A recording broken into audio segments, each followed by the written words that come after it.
ఈ సినిమాతో డైరెక్టర్ అన్న తన స్టోరీని మొదలుపెట్టిన ప్రణవ్ స్వరూప్ గారు విల్ స్పీక్. ఇక్కడికి వచ్చిన ప్రెస్ అండ్ మీడియా వీళ్ళందరికీ కూడా ఫస్ట్ నా నమస్కారాలు. అలాగే నా ఫ్రెండ్స్, నా టీం వీళ్ళందరికీ కూడా థ్యాంక్స్. ఫస్ట్ ఈ కథ రాసుకున్న తర్వాత నేను నా ఫ్రెండ్ రాజ్నాకి చెప్పాను. అంటే చాలా చోట్ల చెప్పాను, చెప్తే ఎక్కడ వర్కౌట్ అవ్వలేదు. అంటే ఈ కథ కాదు, డైరెక్టర్ అవ్వాలని చెప్పి చాలాసార్లు కథలు పట్టుకుని తిరుగుతున్నా, ఎక్కడ వర్కౌట్ అవ్వట్లేదు. మా ఫ్రెండ్కి చెప్పాను ఈ కథ, చెప్తే సరే నేనున్నాను నీకు, నీ వెనకాతలు ఉంటాను అని చెప్పి ఆయన ముందుకు వచ్చాడు మా ఫ్రెండ్ రాజు నాకు. తర్వాత మెల్లిగా స్టార్ట్ అయింది సినిమా అలాగా. సారీ ఫస్ట్ టైం కదా మాట్లాడుతున్నా, బాగా టెన్స్ బాగా. ఐ మీన్ షూట్లో చేశాను కానీ బ్రో ఇలా మైక్ ఇలా స్టేజ్ మీద ఎప్పుడు చెప్పలేదు కదా, ఫస్ట్ టైం. ఈ కథ రాసుకున్న తర్వాత ఫస్ట్ టైం నేను ఫోన్ చేసి నందు గారికి చెప్పాను అనమాట. నందు గారికి చెప్పి కథ అప్పుడు పెట్టుకున్న దీనికి పేరు గాండు అని పెట్టాను అనమాట. యాక్చువల్గా దీనికి సినిమా ఈ సినిమాకి పెట్టిన పేరు ఫస్ట్ పేరు గాండు అని పెట్టా. కానీ మనకి చాంబర్లో రిజిస్ట్రేషన్ చేయనన్నారు.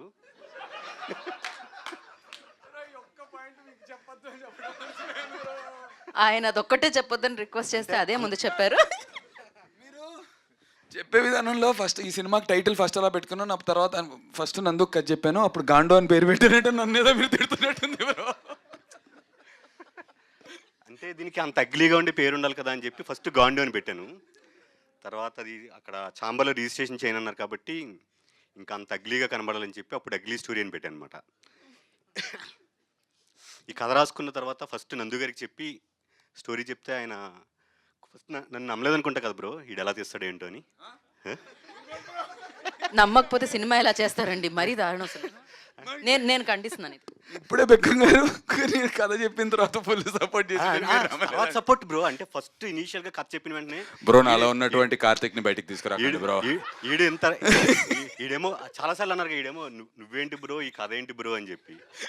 అదే అంటే అసలు ఈ ట్రైలర్ చూసిన వాళ్ళకి ఈయన వేసే డ్రెస్సింగ్కి కళ్ళద్దాలకి సంబంధం లేదు.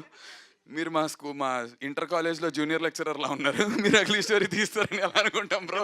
అంటే బయటకు ఒకలా ఉండి లోపలికి ఒకలా ఉంటారు కదా బ్రో అందరూ, అది ఆ లోపల యాంగిల్ చూపిద్దాం అని చెప్పి కదా. యా నేను కూడా నమ్మలేదు కదండి. సో నెక్స్ట్ అవికా గారికి చెప్పాను అనమాట స్టోరీ. అంటే అవికా గారిని ఎందుకు తీసుకున్నానంటే అవికా గారు బాలికా వధు, చిన్నారి పెళ్లి కూతురు చేసి ప్రతి ఇంట్లోకి చాలా రూటెడ్గా వెళ్ళిపోయారనమాట ఆవిడ. ఈ కథలో హీరోయిన్ కొద్దిగా పెయిన్ సఫరింగ్ అది ఉంటుంది. సో అలాంటప్పుడు వేరే అమ్మాయిలు ఎవరైనా చేస్తే అది అందరూ ఓన్ చేసుకోలేరు. అదే అవిక చేసింది అంటే మన ఇంట్లో అమ్మాయి ఏదో ఫీల్ అవుతుంది, మన ఇంట్లో అమ్మాయికి ఏదో కష్టం వచ్చింది అని చెప్పి ఫీల్ అవుతారు. సో అందుకని చెప్పి అవిక గారిని తీసుకున్నాను అనమాట. ఇంకా బ్రో ఈ కథ చెప్పింది తర్వాత నెక్స్ట్ బెక్కి వేణుగోపాల్ గారికి చెప్పాను. అంటే హీరో గారికి వాళ్ళకి చెప్పకముందే చెప్పాను కదా సార్. అవునా, ఫస్ట్ స్పీచ్తోనే వైరల్ మీరు. అంటే టెన్షన్ వచ్చేస్తుంది బ్రో యాక్చువల్గా. అది మీరు టెన్షన్ పడుతున్నట్టు లేదు. ఓకే ఎగ్జాక్ట్లీ, మా కెమెరా అక్కడ ఉండిపోతుంది చూడండి. ఓకే. సో గోపి గారికి చెప్పాను, ఆయనకి ఇంకా వేరే 2-3 స్టోరీస్ చెప్పాను.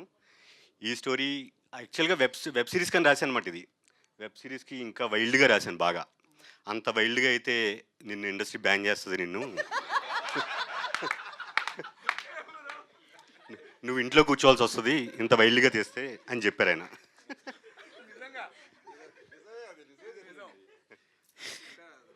అదే అంత వైల్డ్గా రాసారో నేను అర్థం చేసుకోగలుగుతున్నాను మీరు మాట అన్నారంటే. ఓకే ఓకే స్వరూప్ గారు. అందుకని అదంతా అప్పుడు వెబ్ సిరీస్ నుంచి. అంటే నేనేంటంటే నేను ఇంట్లో మన కోవిడ్లో వెబ్ సిరీస్ చూస్తున్నప్పుడు అవి చాలా వైల్డ్గా అనిపించేవి. సో మన కథ కూడా వైల్డ్గా రాద్దాం అని చెప్పి అలా రాశాను అనమాట. మీరు నాకు చెప్పేస్తున్నారు, ఎక్కడ చెప్పాలి? మీకు చెప్పిన ఓ నాకు చెప్పినా ఒకటే. సో అప్పుడు వెబ్ సిరీస్ నుంచి దాన్ని ట్రిమ్ చేసుకుని కథలు మార్చి సినిమాగా మార్చి అనమాట దాన్ని. దీనికి నాకు సపోర్ట్ ఇచ్చింది మా ఫ్రెండ్ రాజ్నాగ్, మా బ్రదర్ అశ్విన్, నా వైఫ్ శ్రావణి, బెక్కి వేణుగోపాల్ గారు, అండ్ ఇంకా చాలామందిని మర్చిపోయి ఉంటాను డెఫినెట్గా. అండ్ నందు బ్రో, మీరు ఈ సినిమాకి ఏం చేశారో నాకు తెలుసు. అంటే సినిమా కథ చెప్పిన తర్వాత ఈయన రెమ్యూనరేషన్ ఎంత అని అడిగితే, బ్రో రెమ్యూనరేషన్ అదంతా కాదు, చేస్తాను. రెమ్యూనరేషన్ అదంతా మనం మాట్లాడదాం బ్రో. నాకు ఈ కథ చాలా నచ్చింది, నాకు ఈ కథ చేస్తానని చెప్పి ఆయన ఈ కథ ఒప్పుకున్నారనమాట. అలాగే అవిక గారు అంటే రేపు షూట్ ఉంటే ఈ రోజు నుంచే నాకు ఫాలో అప్, రేపు నేను ఏ మేకప్, ఏ కాస్ట్యూమ్, ఏ ఎక్స్ప్రెషన్, ఏ సీను ఏంటి యాక్చువల్గా మనం ఫాలో అప్ చేస్తాం. అలాంటిది అవిక గారే టైం టు టైం. నేనైనా లేట్గా రావచ్చు కానీ అవిక గారు ఎప్పుడు షూట్కి లేట్గా రాలేదు. అవిక గారు ఐ మీన్ నేను ఫస్ట్ సినిమాలోనే ఇలా నందు గారు, అవిక అంటే ఇంత సపోర్ట్ చేసే వాళ్ళతో చేయడం అనేది నాకు చాలా హ్యాపీగా ఫీల్ అవుతున్నాను నేను. మేబీ అందరికీ అలా దొరకపోవచ్చు, నాకు దొరికింది. ఇద్దరు చాలా మంచి ఆర్టిస్టులు దొరికారు నాకు. అండ్ సాయి కుమార్ దారా, సాయి తను చాలా వండర్ఫుల్ విజువల్స్ ఇచ్చాడు నాకు. నాకు ఎలా కావాలో నాకు చెప్తుంటే, నాకు వైల్డ్గా ఉండాలి, కలర్స్ ఎలా ఉండాలి అంటే ఇద్దరం చాలాసార్లు డిస్కస్ చేసుకున్నాం. అంత వద్దు సార్, ఎంత వద్దు సార్ అన్నాడు. ఓకే. నెక్స్ట్ శ్రవణ్ భరద్వాజ్ గారు ఎక్సలెంట్ మ్యూజిక్ ఇచ్చారు. చాలా ఐ మీన్ సినిమాకి మ్యూజిక్ కూడా చాలా పెద్ద సెట్ అనమాట ఇది. అలాగే నన్ను సపోర్ట్ చేస్తూ ఉన్న మా ఫ్రెండ్ దీవెల శ్రీనివాస్, మెహర్ భయ్య. అండ్ ఇక్కడికి వచ్చిన సాగర్ కే చంద్ర గారు, ఆయన మా ఫ్రెండ్ రాజ్నాకి ఫ్రెండ్ అనమాట. ఆయన